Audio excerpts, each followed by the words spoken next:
Bab 18. Menemukan keberadaan senjata spiritual. Malam semakin larut, dan Sanjaya kini sudah sampai di rumahnya. Setelah bertarung dengan bos preman, memang Sanjaya tidak sampai kelelahan. Meski begitu 10% simpanan tenaga dalamnya telah terkuras. Jika energi spiritual yang ditempati Sanjaya cukup banyak, tentu itu bukan suatu masalah.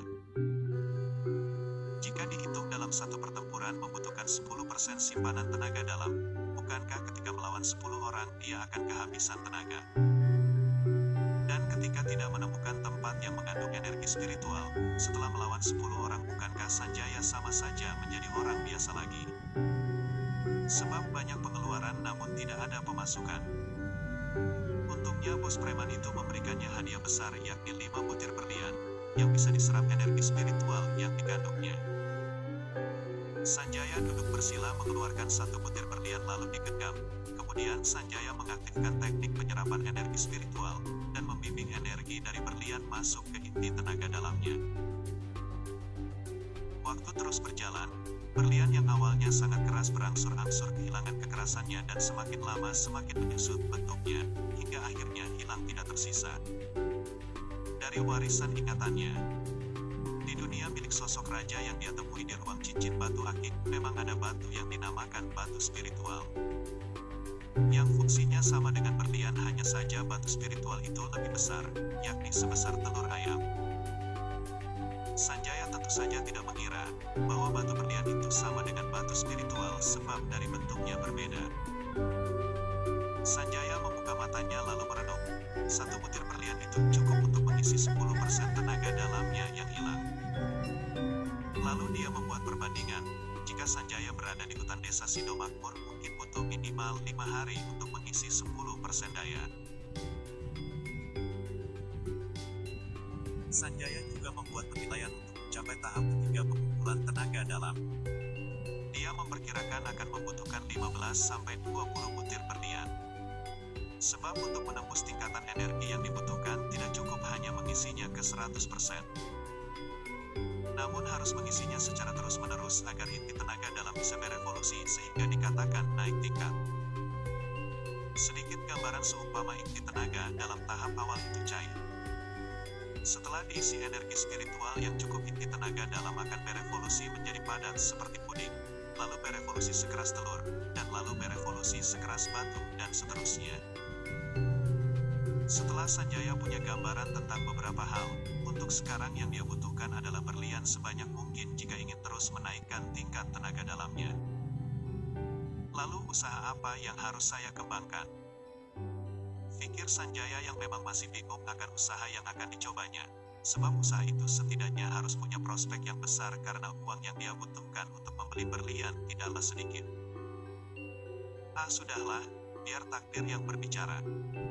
Sanjaya segera menepis semua ide-ide yang ada di benaknya, sebab semua ide yang keluar membutuhkan modal yang cukup besar. Waktu semakin berlalu, tak terasa hari sudah siang, sudah waktunya Sanjaya masuk kuliah dan tidak bisa ditunda lagi. Dia harus mencari informasi tentang tugas terakhirnya, yakni membuat skripsi.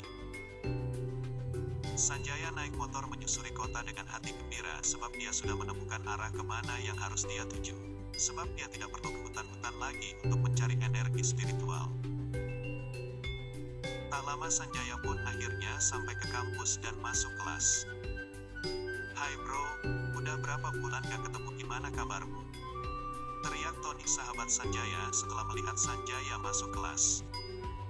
"Hai juga bro, baik kok, kamu kelihatan gemukan, apa kamu hamil?" saut Sanjaya menggoda Tony. "Iya nih, aku hamil dari anakku mas, kamu harus tanggung jawab," jawab Tony sambil menunjukkan gestur kemayu. Hahaha. Beberapa orang di sekitar yang mendengarkan guyonan Sanjaya dengan Tony juga ikut tertawa. "Kemarin si Bella yang dari Fakultas Kedokteran datang ke kelas mencari kamu. Apa dia juga meminta pertanggungjawaban dari kamu mas?" Tony yang masih tidak mau mengalah karena digoda Sanjaya, melakukan serangan lagi. "Ente kadang-kadang ente bro." Sanjaya akhirnya tidak bisa membalas, sebab sudah lama tidak bertemu Tony sehingga tidak menemukan sesuatu untuk dijadikan guyonan sebagai serangan balik. Apa ada informasi tentang tugas terakhir pembuatan skripsi, bro? Tanya Sanjaya mencoba mengalihkan topik, sebab dia kalah telak hari ini. Sini bro, duduk dulu, sahut Tony. Dari Tony, Sanjaya mendapat banyak informasi. Salah satunya skripsi akan dikumpulkan terakhir 1 bulan lagi, dan setelah mengumpulkan skripsi akan diadakan sidang skripsi. Serta judul dan isi skripsi tidak boleh sama antara satu mahasiswa dengan mahasiswa lainnya. Sehingga pihak universitas membuka website yang bisa diakses oleh para mahasiswa. Website itu berisikan tentang judul skripsi yang sudah diajukan oleh para mahasiswa dan disetujui para dosen, sehingga mahasiswa lain tidak lagi boleh menggunakan judul yang sama. Sebelum membuat skripsi, tentu saja Sanjaya membuka website terlebih dahulu, agar judul yang dia buat tidak ada yang sama dengan yang lain. Saat menelusuri web itu, Sanjaya menemukan sebuah judul skripsi, Seni Senjata. Judul itu diajukan oleh mahasiswa dari jurusan kesenian yang bernama Alex. Yang membuat Sanjaya tertarik di sampul judul itu membuat gambar sebuah senjata, yakni keris. Di gagang keris punya ukiran yang sangat unik, yakni di ujung gagang ada ukiran kepala burung Garuda yang memakai mahkota batu permata, serta ukiran kedua sayap di bagian pegangan tangan senjata, dan tidak kalah indahnya ada ukiran kedua cakar yang menyelimuti keris bagian bawah. Sehingga membuat kesan bagi orang yang melihatnya, bahwa seekor burung Garuda mencengkeram seekor naga atau ular. Dari ingatan warisannya, keris yang memiliki batu permata itu adalah salah satu ciri bahwa senjata tersebut adalah senjata spiritual. Setelah mencari-cari informasi tentang Alex, kemudian Sanjaya bergegas menemuinya. Alex adalah mahasiswa yang cukup berprestasi di jurusan seni. Dia bukan asli orang Jawa dan dia merantau ke Surabaya hanya untuk pendidikan. Kelas Alex beda gedung dari yang ditempati Sanjaya, jadi akan menunggu setelah kelas selesai untuk menemuinya.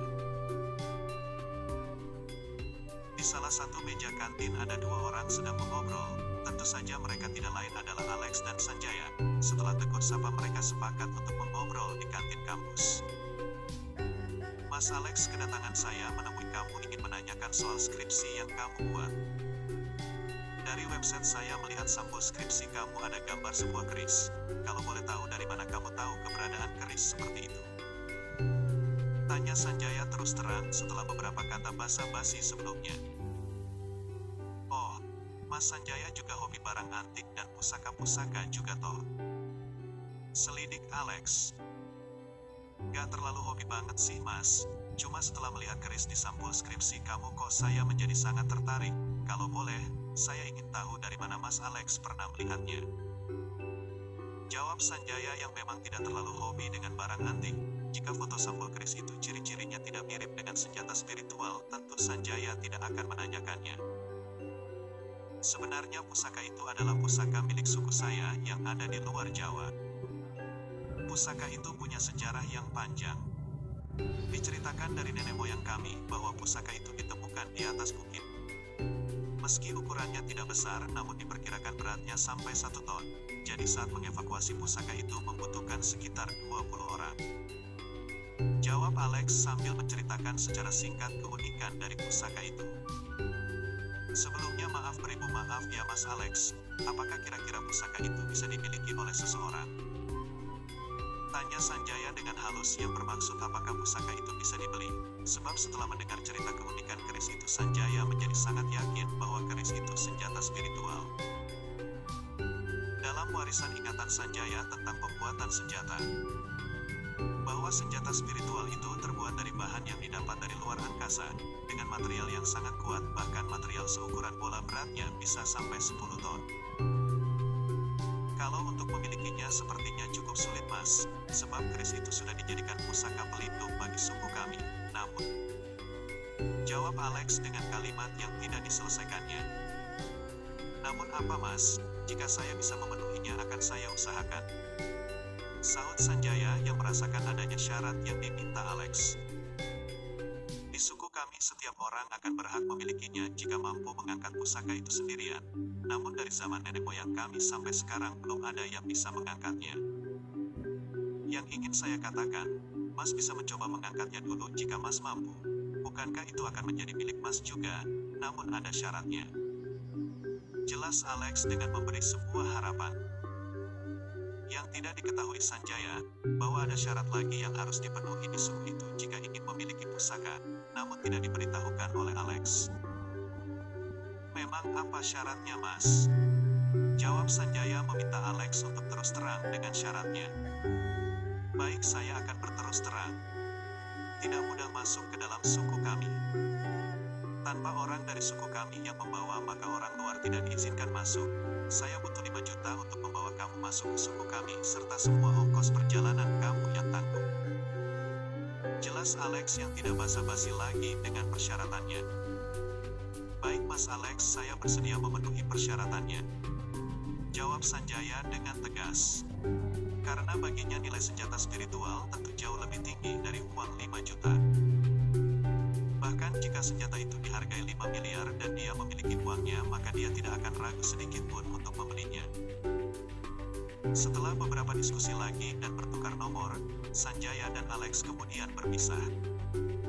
Hasil dari diskusi itu adalah setelah tugas pembuatan dan sidang skripsi selesai, mereka akan bertemu lagi untuk sama-sama pergi dari Pulau Jawa dan menuju suku Alex berada.